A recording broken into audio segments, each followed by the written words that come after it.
எவ்வாறு நோக்கினார் எவ்வாறு நாடுவேன் கண்ணாடி முன் நின்று பார்த்து கொண்டேன் ஒன்றாக செய்திட ஒரு 100 நாடகம் ஒற்றிகைய செய்து எதிர்பார்த்திருந்தேன் எதிர்பாராமலே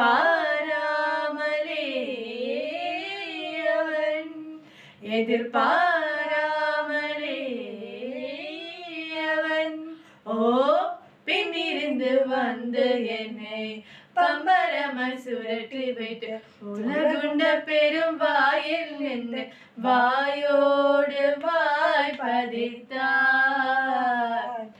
இந்த பூலோகம் என்றுள்ள பொருளுள்ளதை இந்த பூங்கோதை மறந்தாயடி கமனி சானித பமக மக மனசம் உன்னை காணாமல்